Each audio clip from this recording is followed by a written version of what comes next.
Hey guys, it's Coach Herb. Just wanted to go over the assignment from Friday, the assignment on the Atlantic slave trade, covering the Middle Passage and the conditions that the Africans dealt with during the Age of Exploration. And your first task was kind of a student exploration, kind of picking out 5 things you could learn from the Atlantic slave trade from the map. And so you're analyzing the map and what are some things that you can learn? Well, there's a lot of things. And your answers were going to be different. I told you that in the very beginning.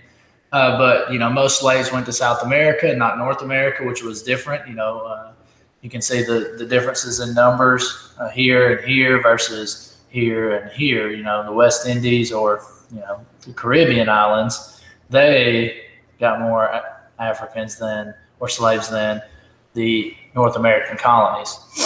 Slaves come from the west coast of Africa. You can see that here. This is the slave coast. The region called the slave coast is, again, I don't know why I put that twice, but I put it twice.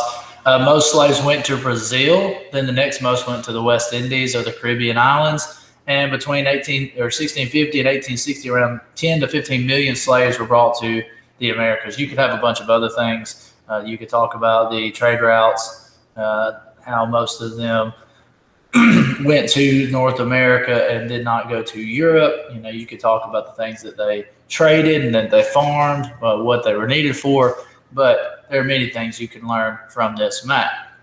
If we move on to the second page, which is the first source, it says, what does the author say about how slaves found themselves aboard a slave ship? Well, it says, I was likewise told that as she was on return home one evening from some neighbors, she was kidnapped, and notwithstanding she was big with child, sold for a slave. This transaction happened a considerable way up the country, and she had passed through the hands of several purchasers before she reached the ship. So first she was kidnapped, and being pregnant made no difference, and was sold into slavery. This happened many places up and down the African coast. Slaves were often sold many times before actually reaching the ship, which shows that many were involved, not just Europeans, which, again, we talked about that on Friday, the ones that benefited and the ones that didn't.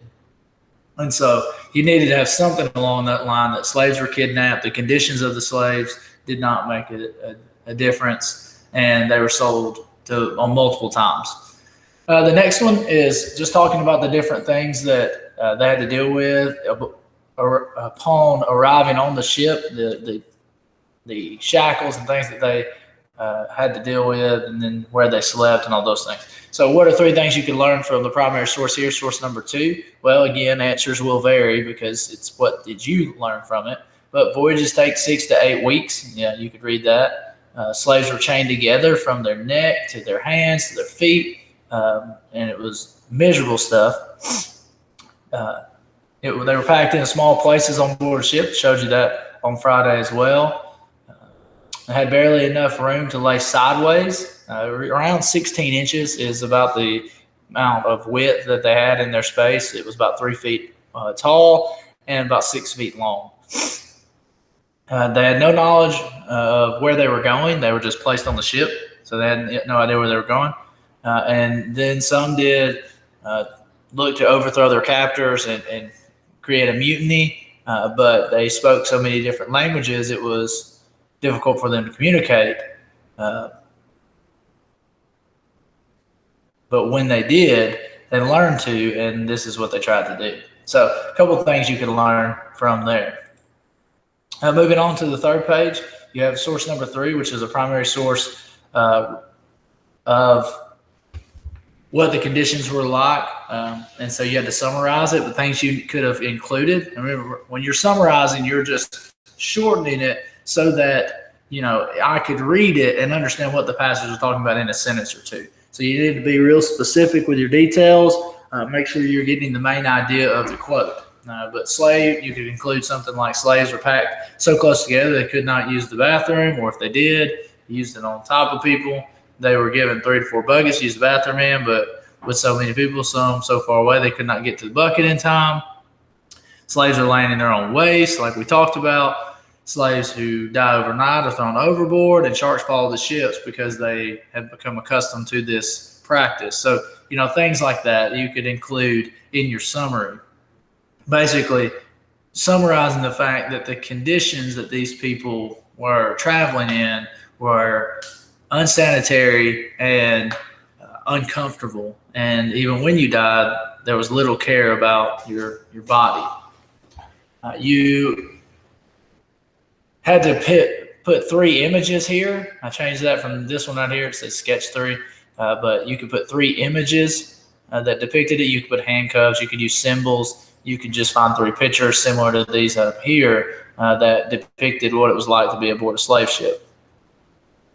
The 4th source in the was talking about their diet. List 4 facts about how slaves were fed aboard a slave ship. And so answers will vary, but they may include some of these things. So diet consisted of beans, yams, rice, and maybe a little bit of beef and pork. Remember, facts were things that can be proven. We don't want opinions like they liked yams the most. Well, we don't know. That's an opinion. So this is what their diet consisted of. They were fed twice a day at 8 a.m. and 4 p.m. Food was served to them in tubs. They ate in groups of 10 and share out of the bucket.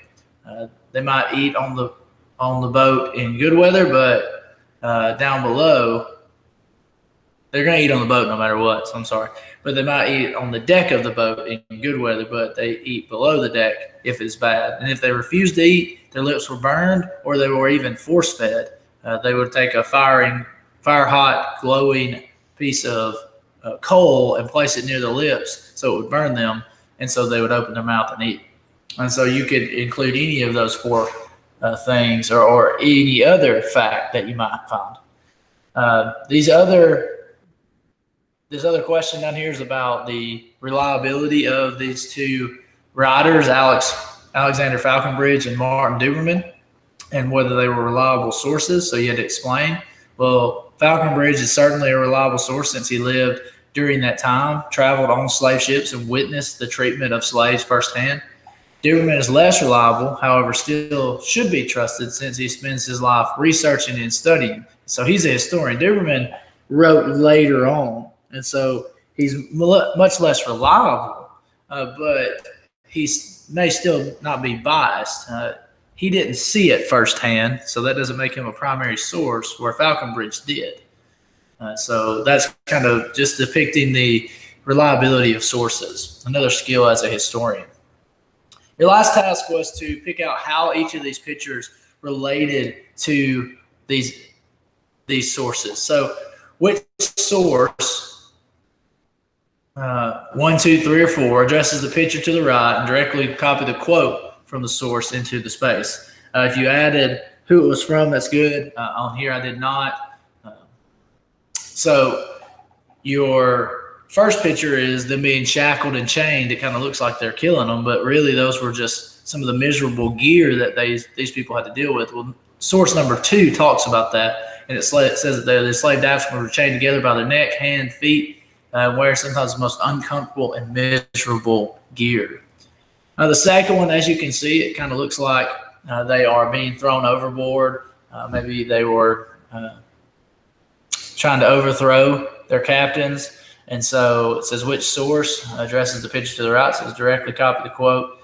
So 3 up here, you can see it talks about here them being thrown overboard. Right here, were chained and thrown overboard, And any slaves who died during the night or were too sick to recover were unchained and thrown overboard. Their bodies were quickly eaten by the sharks that followed every slave ship.